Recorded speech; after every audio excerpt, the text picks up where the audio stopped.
In this week's Stockscores Market Minutes, I'm going to look at fear and recklessness in trading, then do my regular weekly market analysis, a new feature called Stocks to Watch, and the trade of the week on Intel.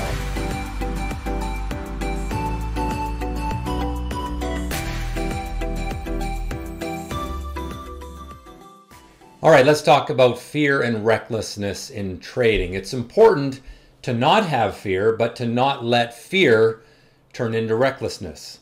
Fear and recklessness really are your enemies in trading.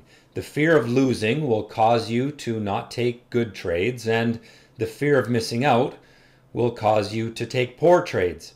Recklessness will cause you to gamble, to take trades that don't meet your rules. Recklessness will cause you to take on more risk than you are comfortable with. You want to avoid fear, but don't replace it with recklessness. Know what your limits are. Trade within your limits. Don't be afraid to trade within your limits, but also don't go beyond your limits simply trying not to be fearless. You don't want to let fearlessness turn into recklessness. All right, let's get into this week's analysis, starting off with the U.S. markets. Here is a chart of the S&P 500, 30-day, 60-minute, as we always do. Here is the downward trend line, which was broken on, well, really late on Thursday, but had some follow through on Friday. I don't think it's a decisive break, but what it demonstrates, and really what the strength of the week demonstrates, is some eagerness to start to look away from interest rate concerns and the China-US trade issue. And so we're building some expectations near term that some of those things as problems are going to go away. I don't know that they have gone away yet. I don't know that the market really deserves to be over them, but we do have rising bottoms on this chart, and we are trying to get through this downward trend line. And so as long as the market or the actual facts don't fall short of the expectations, I think we are early in the stages of a turnaround after a pretty brutal 6 or 7 weeks. Looking at the longer term chart, you can see the good performance this week, that strong green candle basically holding support. And of course, going back to that monthly chart, we have again held support this month as we were able to rally back this week and overcome the breakdown from last week. So the buyers are still in control of the market. They're gaining a little bit more momentum, and it feels like we are slowly coming out of the concerns that touched off the pullback. I don't think we're out of the woods yet, but looking better than last week. On the Russell 2000, a somewhat different story. This is a 5-year weekly chart, and let's begin by drawing that upward trend line, which of course was broken. And we're now sort of building a little consolidation where the trend into that, call that a pennant pattern, into that pattern is negative, and that often will resolve in a downward move. So I'm a little bit more concerned about the small cap stocks because it doesn't have as healthy of a chart pattern, doesn't have that longer term support that the large cap stocks do. It's not terrible yet until we break down out of this pattern. I wouldn't be too concerned, but certainly be a little more cautious with the small caps. Onto the Canadian markets and taking a look at the TSX on the intraday chart pattern. And you can see that we had a lot of volatility the last little while that shows investor uncertainty. We're up, we're down, we're all over the place. Investors aren't really sure what to do. We are still below resistance, which we can draw.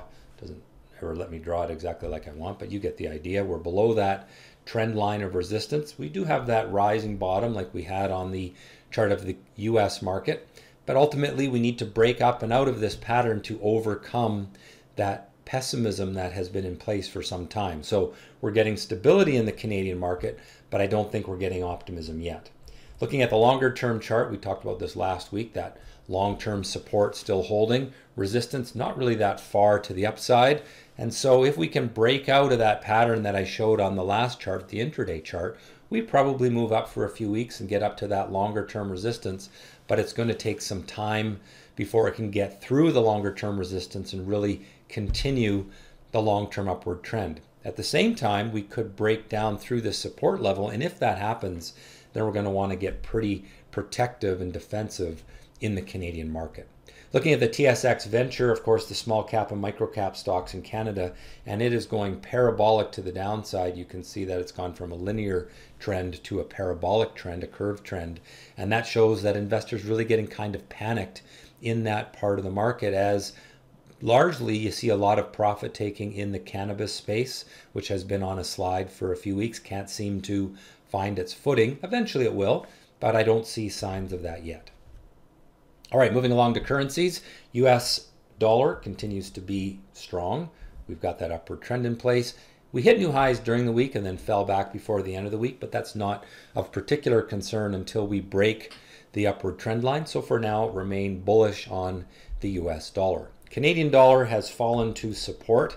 It bounced off of that, but the cycle here of falling tops shows that the world is generally pessimistic about the Canadian dollar, and ultimately if we break down through this support level, then we're going to head down to this level. If we break that one, we're heading down to that longer term level. So generally I think you got to be fairly concerned about the negative direction in the Canadian dollar.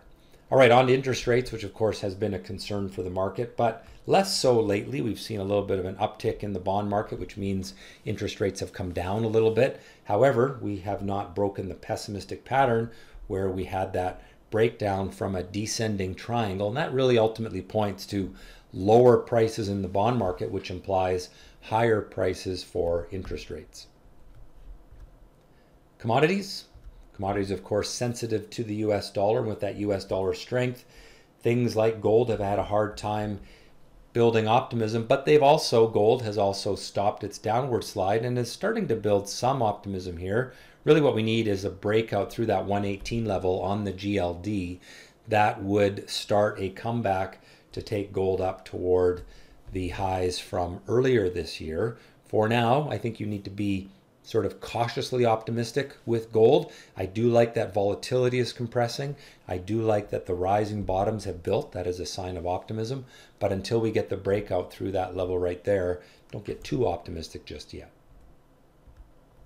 Oil continues its downward slide, but less intense this week. It did actually show a little bit of stability this week. However, the downward trend line is still in place, and until that downward trend line is broken, remain negative of oil, but it is getting pretty oversold and due for a bounce. Perhaps we'll get that this coming week. So my ratings then on the US stock market's neutral on both time frames. That's an upgrade from last week. Canadian stocks, neutral on both time frames. Gold, neutral on both time frames, but oil, bearish on both time frames, long and short.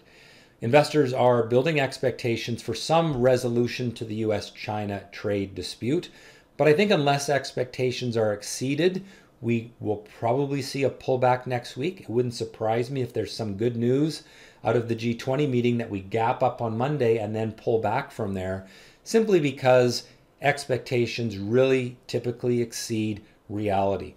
It's not likely to break the long-term upward trend, but something to keep an eye on. A pullback next week is not likely to break that long-term upward trend on the monthly chart. I should distinguish that. We have a very short-term upward trend. I think we could pull back in that, but I don't think we're going to break that monthly trend this month. Certainly it's possible, but doesn't seem like it. We do seem to be stabilizing.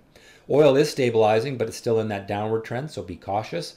Gold is slowly building optimism, but has not made the breakout through that resistance level that I showed. All right, so a new feature this week is stocks to watch. And I just do some market scans on Stockscores. This week I ran some scans on the weekly charts and found a few stocks breaking out from sideways trading patterns, which is something we like to see.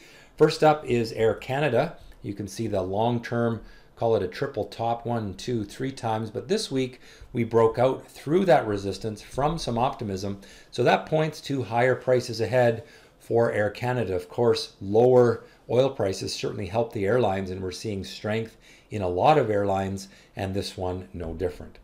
Another stock to keep an eye on is BIOS. This again, a weekly chart. This is a stock that I featured in my daily newsletter at tradescores.com. Earlier this week, it closed the week pretty strong, near the highs of the week, breaking up from that ascending triangle again on the weekly time frame. That is a good long-term signal that this stock wants to go higher. Now, for educational purposes, I always like to do a trade of the week. It's not really a trade that you would do now, but more a recap of a trade that came up during the week. And I'll tell you, on Friday, you had a market move at 1:34 in the afternoon, and it took a lot of stocks out of sort of sideways, boring trading. Intel was one of those stocks. There was quite a number of them. And you see there on this chart of Intel, the 2-minute chart, the little pink dot right there. That pink dot is my action candle indicator, and it tells us when money is moving into a stock in a relatively aggressive way. And Intel ended up having a nice run up into the close, finishing the day at 6 RR on a hold that was maybe 2.5 hours long. Really a nice trade for a relatively short time frame. Well, hopefully you've enjoyed this week's Market Minutes. If so, please click on that like button, subscribe, leave a comment if you have one, and most importantly, trade well.